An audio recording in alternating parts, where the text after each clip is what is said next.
turn our attention to algebra with two unknowns. That's an x and a y. On the menu, you can see where to start right here. Now, there's lots of programs here that teach you various strategies for solving systems of equations in two unknowns. Let's look at the one that says Simultaneous Equations with Substitution. It says here that you may work the problem step by step, or after a while, if you just want to work them on paper, you can check your answers and just work independently of them. Now, we're going to look at substitution. Now, when I say substitution, the first thing that comes to my mind is, man, if I were sick, I would need a substitute teacher. That would mean I would not be there. The substitute would be there instead. When there's a ball game and a player is taken out and somebody says he needs to get a substitute, a player is removed and someone else takes his place. Now, we have two unknowns, and like I've said before, if you have two unknowns, we can't find a specific solution unless we have two equations that are independent of each other and consistent.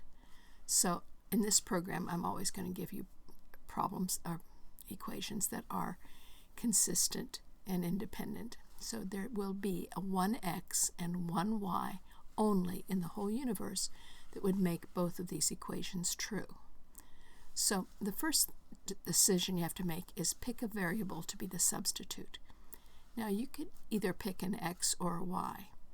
Most teachers are kind enough to make it so that you don't have to work with fractions. And I wanted to point this out to you. If you have these equations and one of the letters has an understood 1, that is the letter that you want to have be your substitute, because that will mean you don't have to work with fractions. It's possible to do a problem with substitution even when there are non-1 coefficients on all of the variables, but it is a lot harder, and we're not usually that mean. So let's solve this for y. And it'll say you're right. That would be the easiest thing to do. Now prepare the substitute. So we're going to just pay attention to this one equation and solve it for the 1y, which means we'd have to subtract 2x from both sides. So we're going to go minus 2x plus 3. Now you could have said 3 minus 2x. Either one of those would be accepted. Check the substitute. That's a correct expression for the substitute. Now click to place it in the equation as a substitute. Now after I push OK, watch what happens. The second equation is copied down. 6, 6, x, x, plus, plus, 4, 4. But where the y is the thing we have for our substitute, there's now a parenthesis, because we're going to take the y out of this equation and replace it with its substitute, equals 6. See that these two equations are really the same, with a blank where the substitute will go. And when I click here, by the magic of electronic media, I will put the substitute in there. Now, what we have is something that we have already done earlier in the year.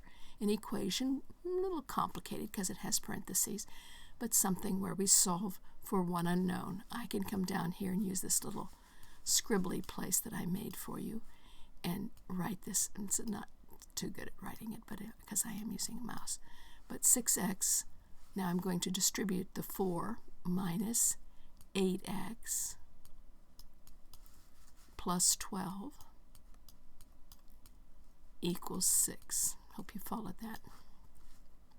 Now we're going to combine the like terms.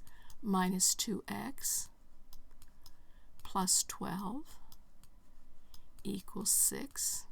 Subtract 12 from both sides. We get minus 2x equals minus 6.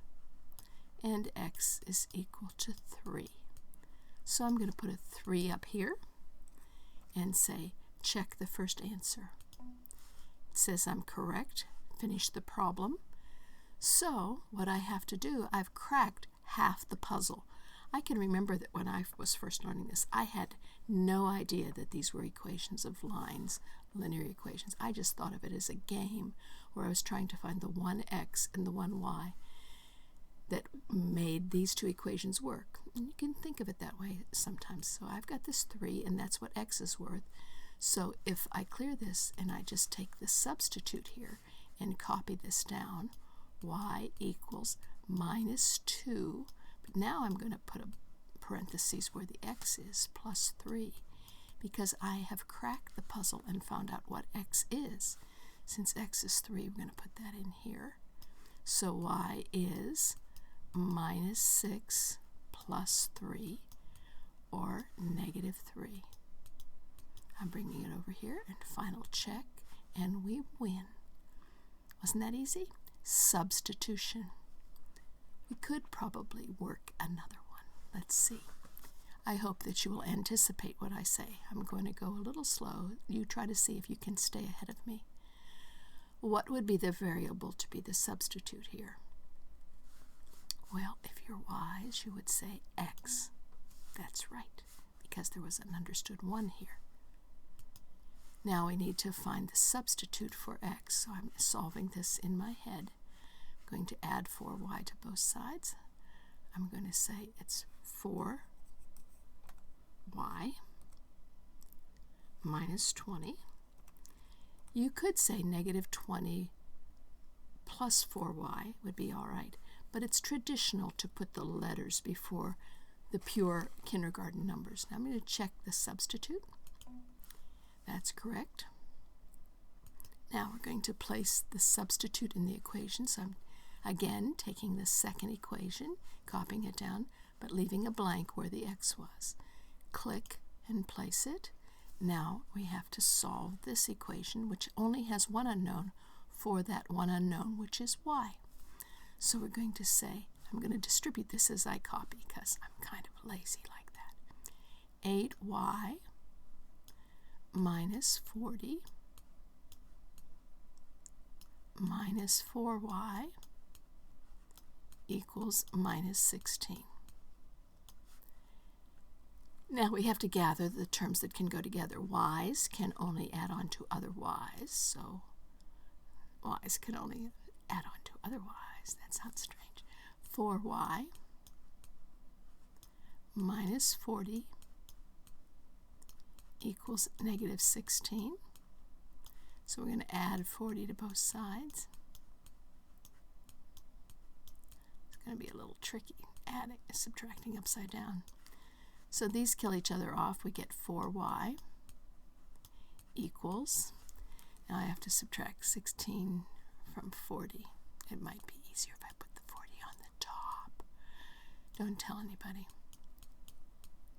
So 6 from 10 is 4. 1 from 3 is 2. 24. Looks like y is 6.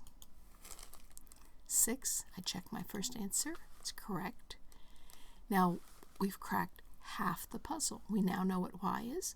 To find the matching x, we just plug it up here into our equation. So I'm going to see if I can do this in my head. 6, where y is, that would be 24 minus 20. The x would have to be 4. Check. We win. Hope you understood this. Thanks. Bye.